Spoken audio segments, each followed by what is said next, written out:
Hello bachon, let's read the question first. The question states choose the correct statement.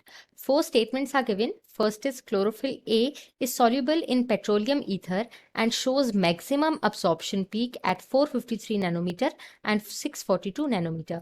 Second statement says in chlorophyll B, CH3, which is methyl, replaces CHO at 3 carbon of chlorophyll A. Third statement says chlorophyll B is soluble in methyl alcohol and shows maximum absorption peak in 429 nm and 660 nm, which is nanometer.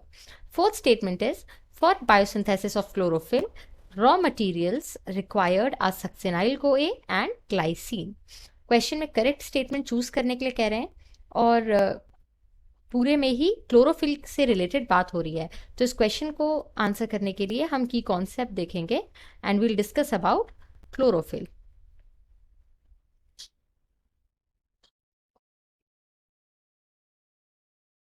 So chlorophyll is basically a pigment and it is a natural pigment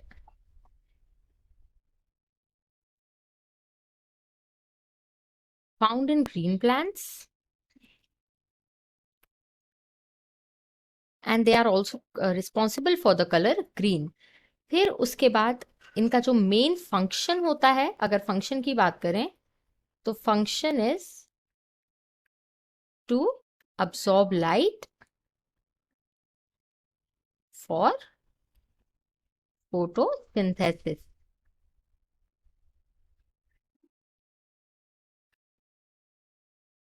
ये तो basic हो गया chlorophyll के बारे में। अब हम question के स्टेटमेंट्स देखेंगे और उस बेसिस पर क्वेश्चन को आंसर करेंगे। पहले स्टेटमेंट में कह रहे हैं कि जो क्लोरोफिल ए है, okay, so chlorophyll is basically of three types, chlorophyll A, B and C. तो क्लोरोफिल ए जो है it is soluble in petroleum ether, ऐसा बोल रहे हैं कि पेट्रोलियम ईथर में ये सॉल्युबल है और मैक्सिमम अब्सॉर्प्शन बताता है एट 453 नैनोमीटर एंड 642 नैनोमीटर। तो यहाँ ये स्टेटमेंट गलत हो जाएगा क्योंकि क्लोरोफिल ए जो है ये करेक्ट स्टेटमेंट है कि मैक्सिमम अब्जॉर्प्शन दिखाता है एट पीक 453 एंड 642 nm, लेकिन ये पेट्रोलियम ईथर में not soluble in petroleum ether.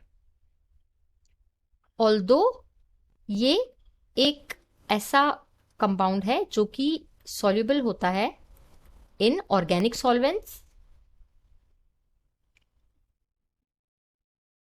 like alcohol, ethers and others etc. like pyridine. तो इसीलिए ये स्टेटमेंट गलत हो जाएगा क्योंकि एब्जॉर्प्शन पीक के बारे में करेक्ट लिखा हुआ है लेकिन पेट्रोलियम ईथर में ये सॉल्युबल नहीं होता।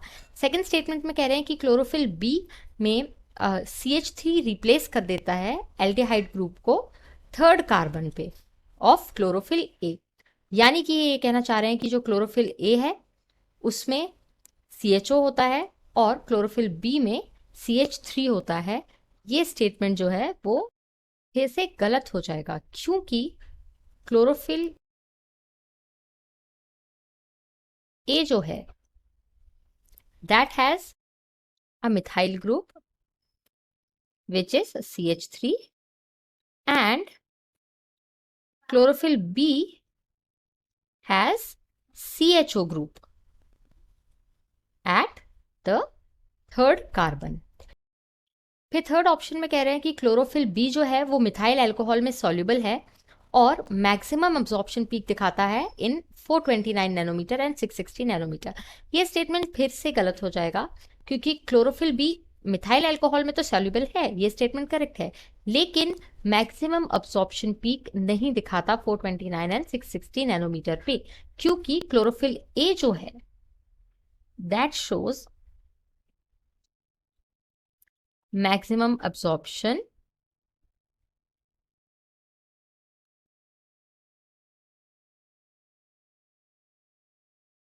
at 429 and 660 nm। तो इसीलिए ये स्टेटमेंट भी गलत हो जाएगा। फिर फोर्थ स्टेटमेंट में कह रहे हैं कि क्लोरोफिल के बायोसिंथेसिस के लिए सक्सिनाइल कोए एंड ग्लाइसिन यूज होते हैं एज रॉ मटेरियल्स। तो ये स्टेटमेंट एक्चुअली करेक्ट है क्योंकि सक्सिनाइल कोए एंड ग्लाइसिन से ही क्लोरोफिल बनता है। So the final and correct statement would be option number 4. Hope you understood it well. All the best.